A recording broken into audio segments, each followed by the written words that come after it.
Before it became the voice of a nation, original Filipino music was born in silence. Silence by conquest, shaped by resistance.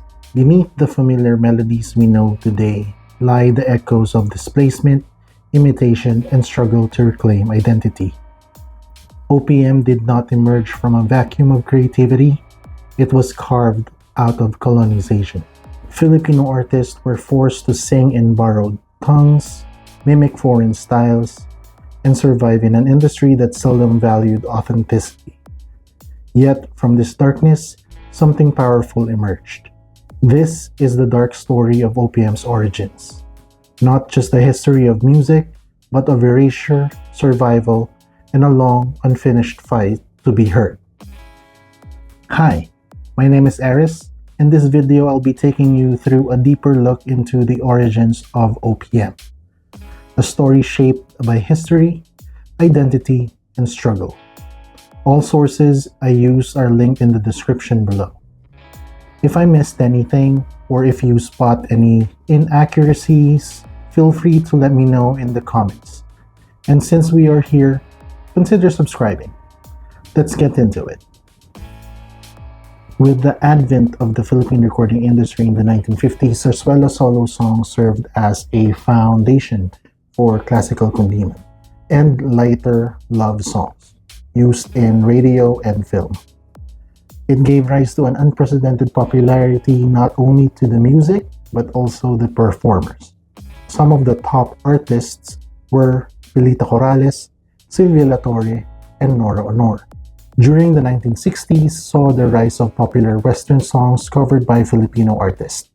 At the time, the preference for foreign artists prevailed as local music was deemed inferior or cringe by the ruling social class.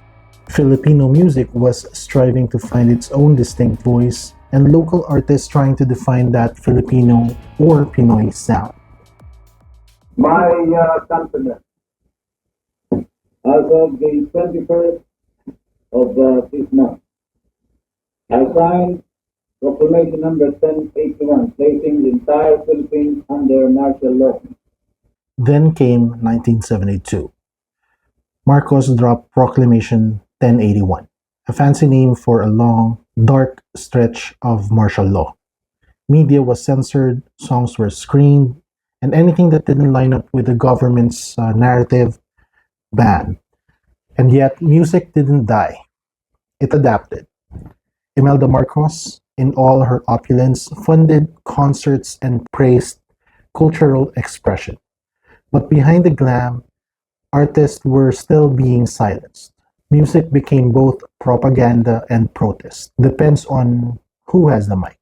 Martial law served as an attempt by the Marcos government to quell resistance and prevent the spread of radical and progressive thoughts. Control over print and broadcast media limited the public's access to information and ideas. Top executives of the Filipino music label Vicar Music, currently owned by Viva Music Group, were exposed for paying payola to radio DJs to get their records played on the airwaves in the 70s. This was common practice but still considered illegal even if it has existed for a long time. The government held its investigation into the payola expose. It was a difficult time for record producers. Although the expose targeted the Vicar bosses, its outcome after those hearings would certainly affect the entire music industry. When the government representative asked, "Bakit kayo nagbigay ng payola?" The record exec from Vicar answered, "Para po matugtog ang mga plaka namin." Then the government followed up with, "Bakit hindi ba kayo natutugtog?" And the answer was no. Filipino music during that period was already gathering momentum. Sadly, only a handful of radio stations played music by Filipino artists. Resolution number 7531 of the Broadcast Media Council of 1975 was the direct result of the scandal. With this new government policy, which stated that at least one original Filipino song should be played in the radios at every hour, ushered the birth of original Filipino music, or the more popularly called OPM. Then later it was changed to 4 songs every hour. It was originally defined as original Filipino music is a recording of a song with words and music composed by a Filipino composer and performed by a Filipino artist, a song composed by foreign composers and recorded by a Filipino artist, a song with music composed by a foreign composer, with words written by a Filipino lyricist and performed by a Filipino artist, and a song composed by a Filipino composer and performed by a foreign artist. Music by Filipino artists and groups increased in popularity in the early 1970s. This decade gave birth to several Pinoy musical expressions, the biggest and influential of them being the Manila Sound. The Manila Sound was characterized by its catchy lyrics and melodic phrases and included different aspects from other genres like disco, pop, jazz, and rock. In 1974, the Manila Sound was pioneered by the legendary band Hot Dog with their debut song, Ikaw ang Miss Universe ng Buhay Ko.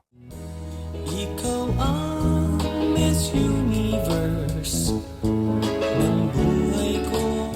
That the band strategically wrote and released to coincide with the Miss Universe pageant that was held at the Folk Arts Theater in Manila. Fun fact, it was said that the term Manila Sound was derived from another Hot Dog song, Manila. Hanap kita Manila, ang ingay mong kay sarap. Manila Sound can be described as a mixture of folk rock music combined with funk, light jazz, and disco grooves. The lyrics feature Tagalog English words peppered with youth lingo and gay speak, like Dahil Mahal Kita by the Boyfriends. Ang sabihin nila,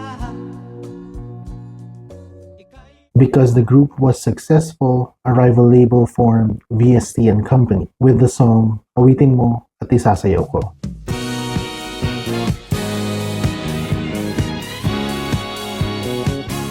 Former Hot Dog member Ella Del Rosario is known for the song Mr. Disco. di mo lang alam ang aking nadarama. Sharon Cuneta also debuted during the Manila Sound era and was known for the song Mr. DJ. Mr. DJ, can I make a And then there was Apo Hiking Society. The trio was made up of Danny Javier, Jim Paredes, and Boboy Garovillo. Danny Javier has been credited to coin the term OPM or original. Nalangin ko sa habang buhay makapi. Because of censorship, access to protest music was severely limited. For those who were not part of the active resistance movement against Marcos, many of the underground movement's songs from the first 3 or 4 years of martial law were never documented and are now either recorded orally or rescued in academic efforts to preserve the history of the era. By the 1980s, disco had declined in popularity in the US and musical taste had changed. Filipino musicians of that time adapted new Western music genres to Filipino sensibilities and gave rise to new modes of musical expression. One of those expressions was folk rock music. With songs full of socially relevant themes, Filipino folk rock music became the sound of protest. Freddie Aguilar's rendition of the 1920s song Bayan Ko Ang bayan kong Pilipinas. became the Filipinos' anthem during the period leading up to the 1986 EDSA revolution, not to mention Aguilar's massive hit, Anak. Asing is also another pillar of this Filipino folk movement with songs like Masdan Mo ang Kapaligiran Wala ka bang napapansin? and Balita, Lapit mga kaibigan at makinig kayo. of which was sampled by the Black Eyed Peas for Apple Song. Lapit mga kaibigan at makinig kayo. During the 1970s, pop music of the Manila Sound, sentimental ballads, and folk music saturated Filipino radio. Underneath, another movement is taking hold: Filipino rock or Pinoy rock. Spearheaded by the legendary Juan de la Cruz Band, the power trio consisted of Mike Hanopol, Wally Gonzalez, and Joey Pepe Smith, with songs like No Touch, Dead na dead talaga ako sa mga pakembot-kembot mo. and the massive hit Ako'y nag-iisa. Himig Natin, considered as the catalyst of OPM and the viability for diverse, originally authored musical genres to emerge and thrive in the Philippines. Another standout act during the 70s was Sampaguita, dubbed as the Queen of Filipino rock music for her songs like No Si Balasi. Huwag mong pansinin ang naninira sa'yo. In the 1980s, a counterculture rejected the rise of politically focused lyrics. In Manila, a punk rock scene developed led by bands like The Jerks, Buwan ng Pebrero, buwan ng pagbabago. and The Woods. Dito ba sa mundo, anong tunay na kailangan? Ang magpakasarap at magkamit ng kayamanan. The Dawn is another Pinoy rock band that emerged in the 80s. The songs that they created were influenced by new wave and post-punk. Trying pointlessly to understand. Having And that's how the unique blend of political turmoil, youthful creativity, and cultural pushback gave birth to what we now know as original Filipino music. From the Manila Sound to the defiant anthems of folk and Pinoy rock, OPM in the 70s and 80s reflected the soul of a nation in transition. But the story doesn't end there.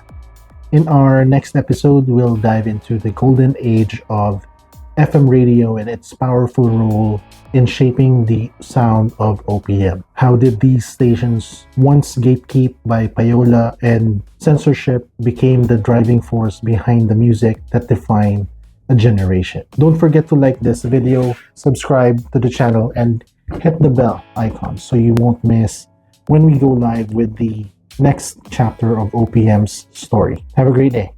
Bye.